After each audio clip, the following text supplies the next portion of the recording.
안녕하십니까. 전종희 목사입니다. 4월 18일 토요일 매일 성경 묵상입니다.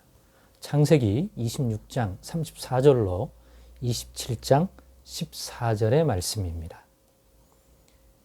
에서가 40세에 헷족 속 부에리의 딸 유닷과 헷족 속 엘론의 딸 바스맛을 아내로 맞이하였더니 그들이 이삭과 리브가의 마음에 근심이 되었더라.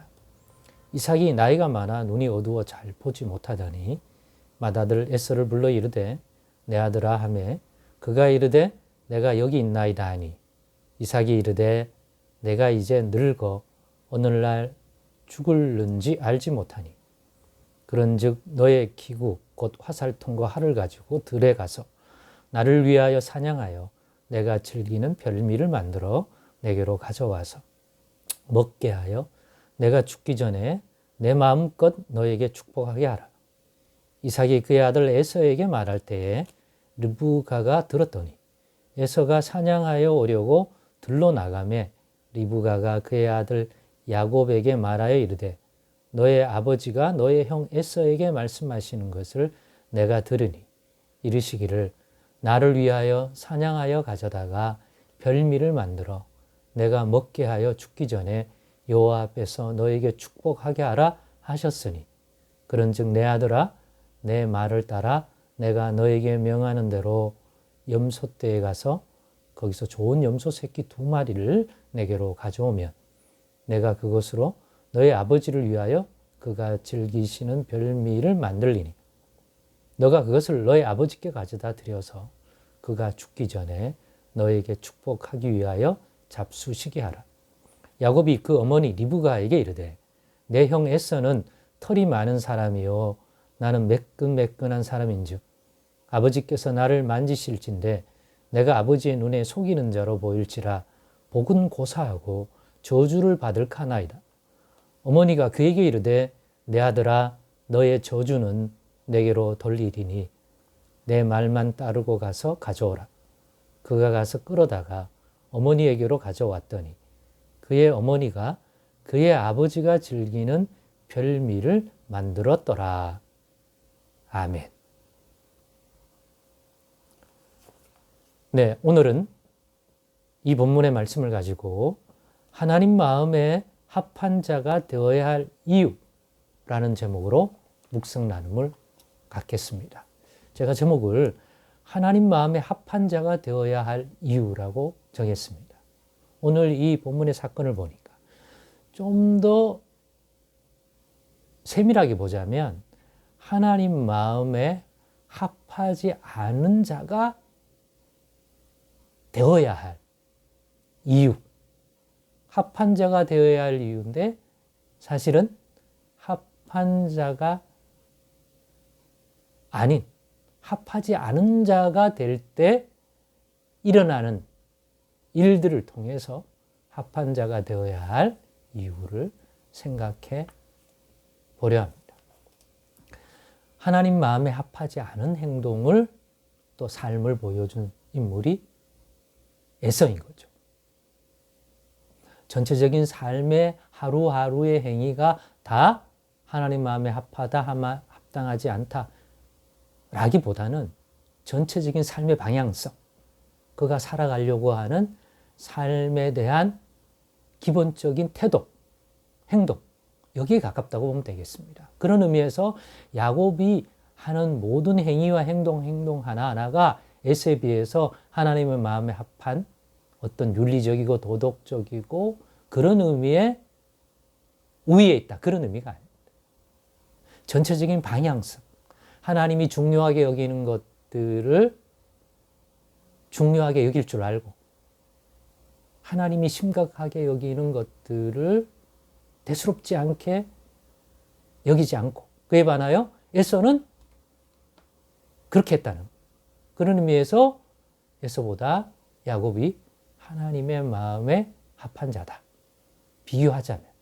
그리고 중요한 핵심적인 부분에서 야곱은 하나님 마음에 합한 딱 마음에 드는 행동을 하는 거죠. 그게 앞에서 봤던 형에게 장자권에 대한 것들을 사고 파는 그 행위 자체가 아파다는 게 아니라 그가 얼마나 아브라함과 이삭에 받은 하나님이 주신 그 유업, 그 복을 받는 자가 된다는 것이 얼마나 복된 건지, 중요한 건지, 세상에 가장 가치 있고 소중한 건지를 발견하고 알았기 때문에 자기 그거를 분명히 장자된 형 에서가 물려받을 것을 알고 있었기 때문에 어떻게 하든지 자기도 그 복을 받고 싶은 거예요. 나중에 되면 이렇게 대수롭지 않게 여기던 에서가 결정적으로 아버지가 아들에게 축복해 줄 때, 오늘 사건도 이어지는 거죠. 자기에게 축복하는 줄 알았는데 에서가 아니라 야곱이 축복을 받잖아요. 그 사실을 알고 나에게도 그 복 달라고 애걸복걸하는 걸 봅니다. 그런 오늘 본문을 읽었지만 전체적인 것, 또 오늘 자신이 낳은 두 아들 야곱과 에서인데 왜 야곱이 아버지가 죽기 전에 그야말로 마음껏 자기가 아버지 아브라함에 받았던 그 복처럼 그 유업을 받을 자로서 마음껏 축복해 주는 이러한 일을 행하기 위하여, 기쁨으로 그것을 행하기 위하여 에서에게 내가 기뻐하는 그 별미 만들어 와서 먹고 정말 진심으로 너를 향한 축복을 할 수 있게끔 해달라고 하는 이 일이 어머니 리브가에 의해서 에서가 아닌 야곱이 그 축복을 받게 하는 이런 일이 일어나는가에 대해서도 그런 큰 관점에서 볼 때 우연이 아니다. 이런 모든 일들이 합력하여 하나님의 뜻을 이루게 하실 수 있는 분이 우리 하나님이라는 사실을 생각할 때 하나님 마음에 합한 자가 되어야 한다. 다시 말해서 하나님 마음에 합하지 않은 그러한 모습을 보이는 것들을 주의하고 그런 자 되지 말아야 한다. 그래야 우리의 일상에서 일어나는 이런 모든 일들이, 크고 작은 일들이 어떨 때는 좋은 일일 수도 있고 나쁜 일일 수도 있는데 그 모든 과정들이 합력하여 결국에는 하나님 마음에 합한 자가 받아야 할 보응된 결과, 그 반대로 하나님 마음에 합하지 않은 자들에게 주시는 결과물을 받게 되더라는 거죠.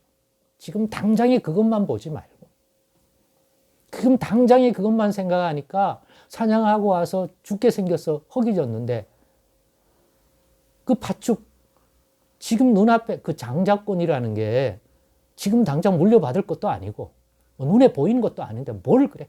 동생 네가 가져. 나 그 팥죽 줘. 이렇게 가벼이 여겨서 모든 행동을 가볍게 했어요. 근데 그걸 하나님이 보시고 계시다는 사실을 잊지 말아야 합니다. 그리고 그게 그 단 하나의 행위겠습니까? 자기 아버지 이삭이 누리는 그 복이 어떤 복인지, 그 아브라함과 이삭이 베푸신 그 은혜와 복들에 대한 것들이 얼마나 소중하고 중요하고 세상 그 무엇과도 바꿀 수 없는 인생이 누려야 할 최고의 것이라고 생각했다면 그걸 그렇게 다루지 않았을 것입니다. 팥죽 한 그릇에. 왜요? 눈앞에 그 시점에서는 그놈은 장자권이 지금 뭐 오늘 당장 눈에 보이지도 않는 건데, 그런데 그게 아닌 거잖아요. 야곱은 그때 진중하게 그렇게 해서라도 뭔가 나도 아브라함과 이삭의 복을 이 땅에 거주하면서 받고 싶고 살아가는 게 세상 최고의 복이요 가장 소중한 거로 여겼기 때문에 그렇게 했는데 그게 하나님 앞에 보인 거잖아요. 그 위에 삶의 하나하나의 내용들이 일일이 누가 도덕적이고 의롭고 뭐 이런 관점이 아니라 큰 삶에 어떤 복을 누리고 어떠한 인생으로 살아가기를 원하는지 큰 방향성이 있어서 하나님 앞에서의 모습이 에서와 야곱은 다르다. 그런데 결국 그 복을 그 아버지 이삭이 유업으로 물려줄 시점에 오니까 그것들이 야곱을 향하고 있고 에서를 향하고 있지 않더라. 당연히 이삭은 에서를 향해 주고 싶어 하죠. 왜? 인간적으로 에서를 좋아하니까. 그리고 장자니까. 그러나 뭔지 모르지만 리브가는 그렇게 생각을 안 하는 것 같아요. 근데 이 모든 것들이 그렇게 리브가가 생각하더라도 하나님이 그것들이 옳지 않다고 했으면 일이 이루어지지 않았을 것입니다. 하나님과 동행한 아브라함, 하나님이 함께 거주하며 복을 주신 이삭. 그렇다면 그 다음에도 하나님이 방관하시겠습니까? 이 모든 일들이 합력하여 하나님의 의와 뜻을 이루게 하시는데 그 중에 하나의 결정적 사건이 어머니 리브가가 오늘 본문에서 말하는 야곱에게 시키는 이 사건이다. 그런 걸 보면서 하나님 마음에 합한 자가 되어야 하고 하나님 마음에 합당하지 않은 자가 되지 않기 위해서는 에서를 보면서 또 야곱을 보면서 이 두 가지의 교훈을 우리가 다 갖지 않은 것입니다. 그러면 하나님이 보실 때 인생이 되면 하나님을 더 경외할 수가 있고 또 하나님의 백성으로서 순간순간 살아갈 때 어떤 중심성을 늘 깨서 가져야 하는지에 대하여 큰 도전과 교훈을 얻을 줄로 믿습니다. 오늘의 이 나눔이 우리를 다시 한번 각성시키는 이 죄 많은 세상에서 영적인 어두운 감각 가운데 살기 쉬운 육신적인 우리들을 일깨우는 나눔이 되었기를 소망합니다. 기도하겠습니다.